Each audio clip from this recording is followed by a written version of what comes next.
All right, man, the first Descendant. I went into this one with pretty high hopes. This is the sort of game that is right up my alley. Third person, shared world, looter shooter with a bunch of interesting classes to choose from, a semi-open world to explore, missions to grind, bosses to fight, all in service of powering up and getting cool loot. This kind of game is one of my guilty pleasures. Generally, I love them. And there are some aspects about the first Descendant that I really do enjoy. A few things I think it does well. The gameplay, movement, class design, boss battles, and world are all decent to fairly good, actually. Unfortunately, though, overall, I find the total package just underwhelming. The game's got a lot of rough edges, from its animation, sounds, and voice acting to just the general visual appearance of the game. Mission design and pacing and just spending time in the world is a bit boring, frankly, with just a lot of downtime and time spent wandering through an empty space. The world feels quite stiff and lifeless, with there literally being nothing dynamic occurring in the open world. And the progression system is absolutely ripe for monetization, and since this is going to be a free-to-play Nexon game, we can count on that being the case. While it is not here in the beta right now, you should expect there to be a price tag for unlocking characters, weapons, and cosmetics. It is full of currencies, build timers, lots of things gating progress. They will sell you the means to bypass that. That is guaranteed. Worst of all, though, I just found the game not terribly fun ultimately at the end of the day. After spending nearly 40 hours with the first Descendant between the last beta a few months back and this most recent one, I can say I gave it a fair shot. I genuinely wanted to like this game. I was hoping it would be a good one of these open world, shared world looter shooters, but I regret to inform you today,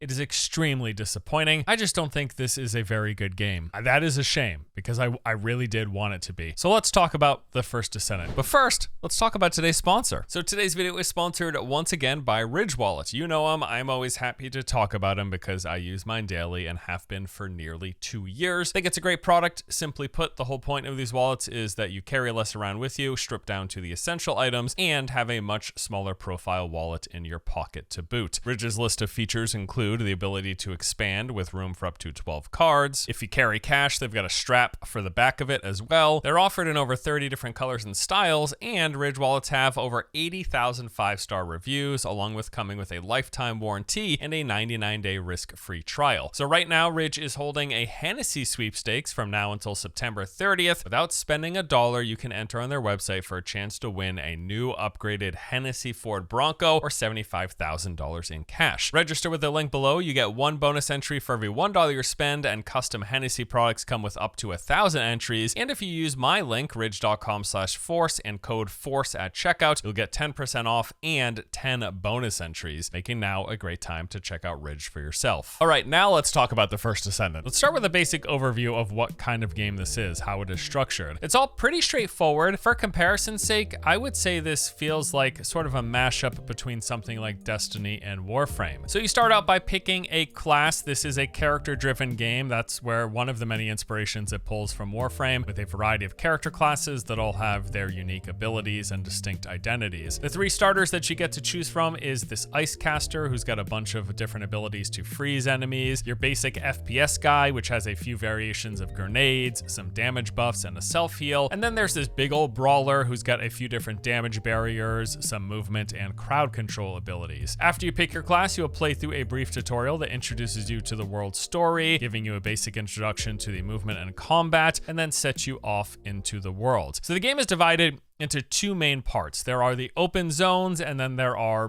is the one town. So during this test, there were 3 open world regions available. These were Kingston, the Sterile Land, and the Vespers. Each one of these regions is then broken up into several named zones, and in each of those zones are a handful of quest locations. So after the tutorial and taking a brief trip into town, you were then sent to the first region known as Kingston, and that area has 5 quests in total for you you to do. So these quests function actually a lot like Destiny's system of patrols. You walk up to the mission marker, which is actually just a physical object in the environment. When standing next to it, it will display the mission's name, the rewards, and even give you the estimated duration for mission completion. Interacting with this object will then start the mission. Enemies and whatever the objectives are will then actually spawn in the world. Prior to that, there's just nothing there, but you start the mission. The enemies and objectives then materialize. You go about killing the enemies, completing the mission objectives, and then you will move on to the next mission. Now, once you complete every quest within that area, you will then be guided to the next area within that region, and that will also have a handful of quests. Now, periodically, while going through completing these missions, fighting enemies with some story woven in between, it will send you back to the game's main town. This is called Albion. It is a social hub that is full of story NPCs. There are vendors, crafting stations, storage, a mailbox, other players running around, because yes, it is like a social hub. And there are not one, but two different locations for what are clearly going to be the game's cash shops, one for cosmetics and then another for the upgrades and progression systems. So the basic gameplay loop of playing the first Descendant looks like this. You go to a zone, you do the first available mission, which has you go out fighting enemies, completing some objective. You complete that mission,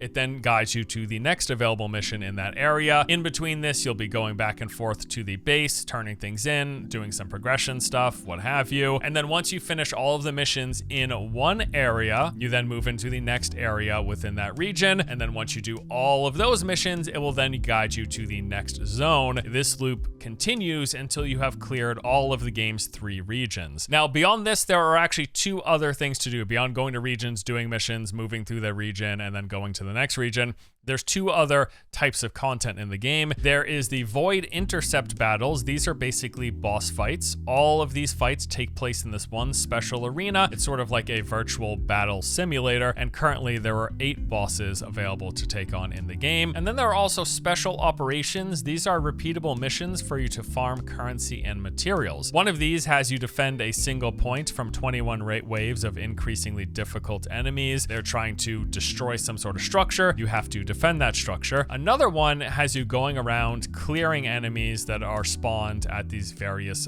capture points, basically. Once you clear all of the points, there will then be a boss to fight, and then you have completed that operation. So what is the game all about besides going out and doing these missions? Well, it is a farming, unlocking, and progression game. Like a looter shooter, the main drive is getting stuff and getting more powerful and getting more options. These come in the form of new characters, the Descendants as they're called. Each of these require 4 separate items to craft. 3 of these items will be made by farming various materials while playing the game, with the last item to craft a Descendant coming from some particular type of content. They will actually tell you, hey, if you want to unlock this Descendant, it is a reward from doing X particular activity. So currently there are 11 different Descendants or classes in the game, with more of them certain to come. There are also ultimate versions of the classes, which is basically just the base class, but with better starting stats. Other things you'll be farming are weapons and gear as you play. You'll be farming all variations of these types of gear, looking for higher levels and the highest rarities. Then there are the mods. These are called modules, and this appears to be the main source of power of making yourself stronger in the game. There are mods for both your character and every single weapon. Mods are just a massive boost to stats, defensive, offensive, cooldown reduction, everything that you expect. These mods can be leveled up, increasing their effectiveness, but also their cost. Think Warframe here. It is a very similar system. You put in these mods, the stronger the mod, the more capacity, space it takes up. But then if you sync up a particular class of mod with a particular class of slot, that will cut that cost in half. It's the same sort of system. So when you're playing this game, the progression basically looks like this. You start with your first character, you level it up to max, you try to equip and upgrade all of the ideal mods into that character. On top of this, you are farming for your favorite types of weapons and gear slots. You will level those up and apply mods to the weapons. You make those as powerful as possible. You farm resources for making new characters to play. You are able to freely swap between characters in the game in between missions. And also like Warframe, the game clearly encourages you to play many different characters because your weapons, gear, and mods are are all shared between all of the characters. So your baseline power from your weapons and gear and the mods that you put in them,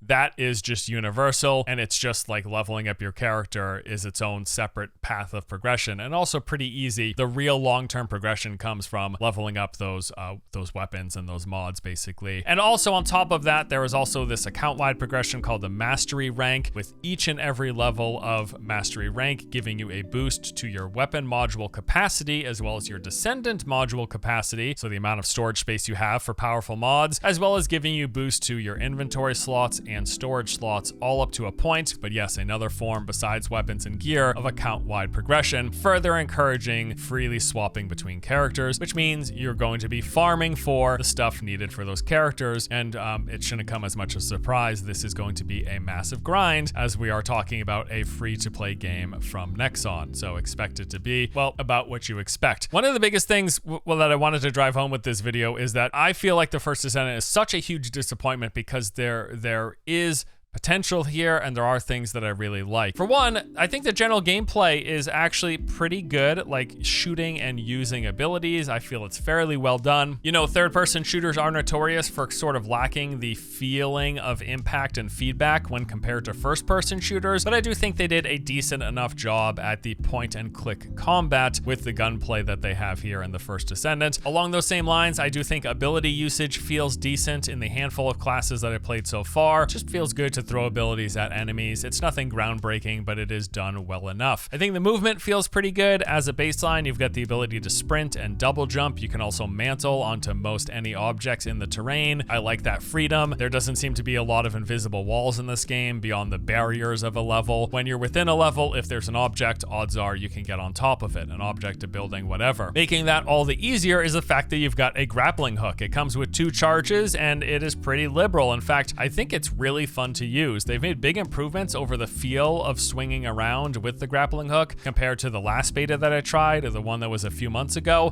You can grapple onto literally anything, and the game lets you swing in a direction as well, either to the left or the right of wherever your grapple point is. And what this lets you do is sort of carry your speed and momentum around these objects, letting you sort of propel and slingshot yourself around. That combined with the sprinting and the double jumping and the mantling of terrain, it all feels pretty good. Like moving around the world does feel pretty good. The world is also pretty cool, like visually and the set pieces. It actually reminds me a bit of Anthem, not the negative sides, but the positive sides of like the environment. A lot of this like ancient artifact tech stuff, some ruins and cool looking structures. Each of the current zones in the game are rather distinct environments. So Kingston is like this mountainous region with European inspired architecture. Feels like I'm somewhere in Bavaria. The Sterile Land is a desert area with lots of craggy rock and metallic industrial buildings. And then there's the Vespers, which is like the foggy foresty region. It reminds me a bit of the Pacific Northwest, for example. All around, I just like some of the environments. I saw some cool looking set pieces and points of interest, some just interesting spaces that I was moving around in. One of the biggest things about this game that I like though is the class design. Now they've got some relatively generic classes, but they also have some of my favorite class design ever. The character that I've played and loved the most is Bunny, and I just think the mechanics and the gameplay of this character is really fun. So the class is built around this concept of basically charging up your electric meter and then using that high charge to deal massive area of effect damage. So as you move, as you run, you store up electricity charge. You fill up this bar, and then you've got a few abilities that play off of this. So there's lightning emission that makes it so that every 6 meters you move, you will automatically pulse out area of effect damage, and the amount of damage will scale with how high your meter is. Then you've got speed of light, which drastically increases your run speed, adding 50 bonus % movement speed. The faster you run, the quicker you're going to be hitting those 6 meter markers, pulsating damage more frequently. And the fun part about this is that any movement works towards activating that pulse and filling up your electric meter, including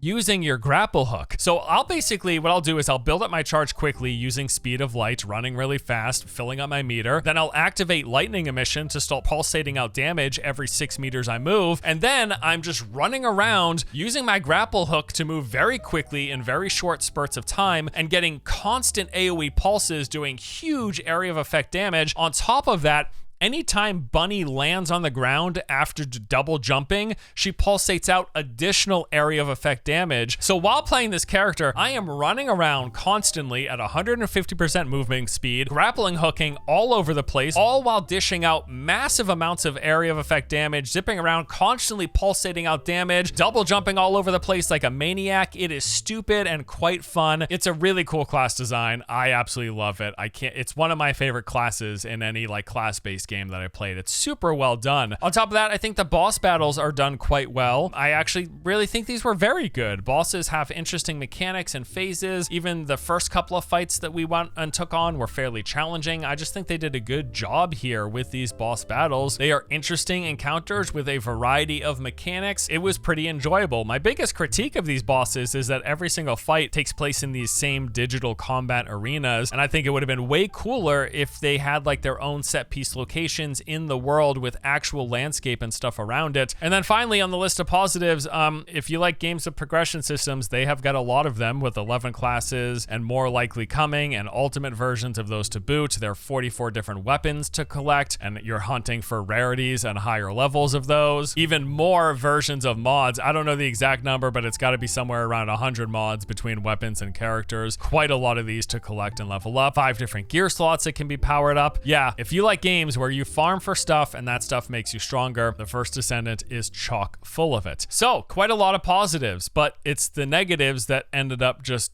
making the whole thing topple down for me. And there's a lot of these as well. Lots of rough edges. In general, I think this game just feels a little rough. It's just lacking that bit of polish that I would have loved to see. Animations, sound effects in particular, I don't think are particularly good. Ambient noise is very lacking. It makes it being out in the world feel completely dead. There is something missing from the sound of the play space of the environment when you're out and playing the game. I just think a lot of this stuff, there's a lot of rough about this game that feels like a real lack of polish, and I don't know if they're going to be able to polish it up and finish it off and make it feel better prior to release in sometime in the next 6 months is the current estimates. It's not the worst I've ever seen, but it isn't particularly great either, and that's pretty much a going theme with this game. That's what leads to my disappointment, because I was hoping for great, awesome, but we got kind of mediocre to bad and with a lot of this game. It all feels very run-of-the-mill, like just good enough to not be considered awful, but not good enough to be considered good, in my opinion. The game also feels quite stiff, going back to the animations, like the way your character and the way the enemies move around, the enemy AI, NPC animations during like dialogue. Very stiff is the word that I would use. Lifeless, another word that I was using. Lots of descriptive here. The open world is lifeless is the word. There is actually absolutely nothing happening in the open world areas. Nothing going on, no roaming groups of enemy NPCs, not even static groups of enemy NPCs like hold up in a location. There's no dynamic events, there are no puzzles to solve, there are no jumping puzzles, there's no wildlife running around, no enemies in the environment. Literally, nothing is happening if you are not on a quest. If you are running around the world and you are not currently, if you didn't go to one of those quest points and activate and start a quest, there's nothing happening in the world. Absolutely nothing. It is crazy. The world only populates with objectives and events when you, or when another player in your instance happens to start one of the handful of missions. That then, when you start a mission, it will then spawn enemies in that mission's designated area. It will also spawn objectives. But if nobody has started a mission, the world is just straight up empty. Like, I don't understand. You can have this mission thing where when you start the mission, it then populates the mission specific parts of it, but I don't know why the world outside of that is just empty all the time. Like, honestly, if you were in an instance and there were no other players playing at that time in your instance, you could just keep running around the world for an hour straight and nothing would happen. Nothing would take place. No enemies would. You have to start a mission before anything is happening in the world. And because of that, it feels lifeless. That combined with the sound and the ambient noise or the lack thereof, it makes the world feel very, very dead. Like I said, it is a shared world similar to something like Destiny. So when you zone into a region, you'll be placed in an instance with other players. Unfortunately, though, the most that I've ever seen is like 2 to 3 people on my map at any given time. It's just all very sparse and dead. Lifeless is the word that I would use to describe how this game's world feels. And the thing is, they could they could fix this if they just populated the world with stuff when people weren't on a mission. Like it would go a long way, and I hope maybe that's something that they do. Also, I would say visually, the environment feels very sparse. Like while I thought some of these locations were interesting looking, it also all feels very light on content. We're talking about things like the density of the foliage, the amount of trees, things in the environment. It all feels very dated for that reason. It feels like it doesn't look like a PS1 game, but it feels like a PS1 game because of the density of things in the environment, if that makes sense. Also, something about the scaling of like the objects, textures, and the background environment kind of make the whole thing almost feel like a miniature diorama. The scaling feels off and the texture detail feels off. Something just doesn't sit right. It makes it feel very strange. All of this leads up to what I think is probably the biggest gameplay problem of them all, and that's just that most of the play experience is rather boring. Like I said, like the gunplay and using abilities and movement, all that feels good, right? So the gameplay should feel good, but the way they have populated or not populated the world, the density of enemies, how easy it is to kill enemies, and the way that they pace out the quests, it's most of the time while playing this game, I was pretty bored, and I don't need constant entertainment. I am happy with the slower pace of things, but they just did not get it right. Pacing is very poor, tons of downtime while on individual missions in between waves of enemy spawns. So every single mission that you do, those ones scattered around the world that I told you about, they all basically boil down to either kill enemies, defend a location, collect an object and bring it to a location, or capture a point. Every quest boils down to one of those four things, some combination of them at least. Now this is pretty standard stuff for a game like this. Most MMOs and looter shooters, their quests all boil down to more or less these basic things. The biggest issue that I have with this game is how it's all paced out, and like I said, it's pretty bad. While you are playing, everything dies incredibly fast, and there's room in these kind of games for easy content. There's nothing wrong with that. I'm not saying I have to be constantly dying or the enemies have to be bullet sponges, but the issue was everything dies so fast, and then there was a lot of downtime in between the respawns, the result of which was just frankly unengaging play experience. A lot of the time I found it quite boring because we would just be standing there waiting for some timer to tick down or some bar to fill up, one-shotting groups of enemies the second that they spawn, and then having to wait another 20 or 30 seconds until the next group of enemies spawns that we then one-shot as well. And it's the difficulty combined with the pacing and the density of enemies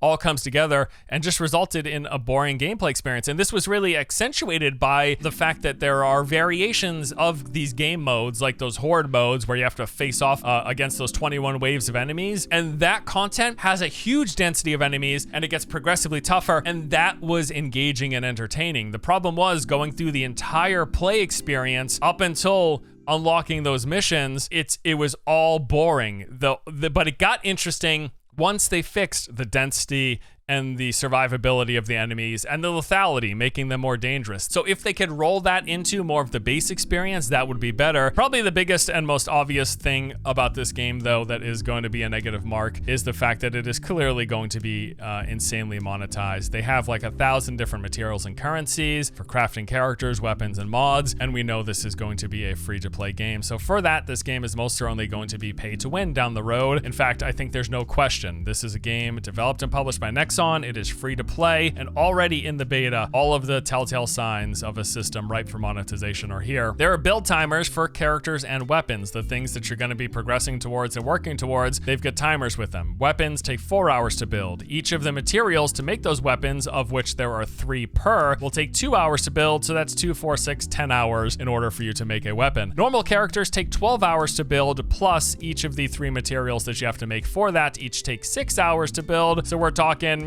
24, 30 hours to make a normal character. Ultimate characters are even more than that, with 35 hours just for the character, 18 hours for each of the 3 materials. And then you've got all of these enhancement materials, which are used for the game's major power progression, like energy activators, which will add more max capacity for your mods. Mods being the most powerful thing enhancing your character. You want more max capacity. Building one of these takes 20 hours. Also, there's like the phase exchanger. You need 5 of these in order to level boost a weapon. That takes an hour. So lots and lots of build timers for everything that you're going to be wanting to unlock and build for progression, for making yourself stronger.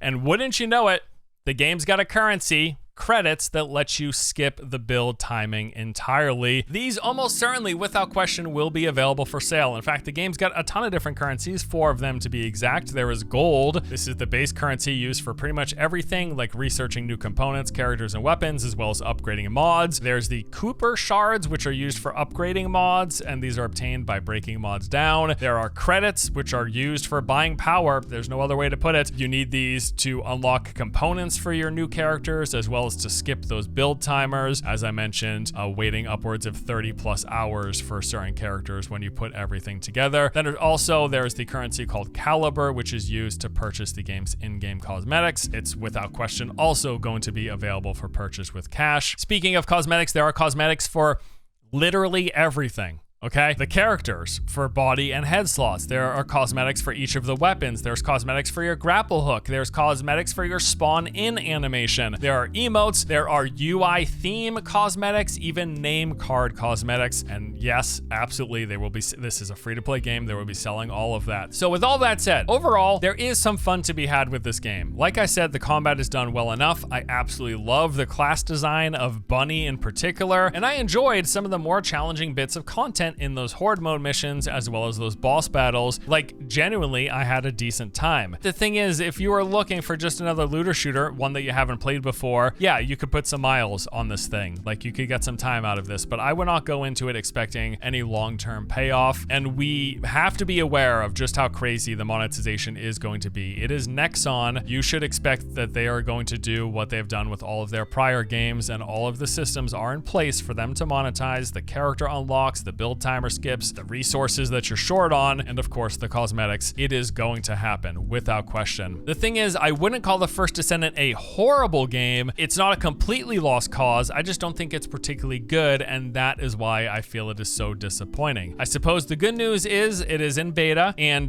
they've got time. Maybe they can fix some of my major issues with the game. Also, it is going to be free to play, like I said, so maybe you can just jump in and check it out, but my expectations are way lower. You know, I did really want to like this thing. I wanted this video to not be like rage bait. I wanted this to be like, hey, first Descendant, this is a really cool game. But at the end of the day, after sinking in the time, after putting the game through its paces, I just ultimately came away feeling like this is just not really great. And worst of all, I find it boring. But hey, I am not gonna stop someone from having a good time with something, and please give it a shot for yourself. Like I said, it is gonna be a free-to-play game, and if you find that you enjoy it, awesome. I hope they improve on some of the major pain points and issues that I have with the game, because I too would like to enjoy it. But right now, I just feel like the bad totally outweighs the good, and my expectations are bottom of the barrel right now. I'm not expecting them to turn this one around by the time it reaches its full 1.0 release. I hope they turn it around and that I can at least get a couple of weeks of fun out of this before dipping my toes into the crazy pay to win, or not dipping my toes into it before bouncing, basically.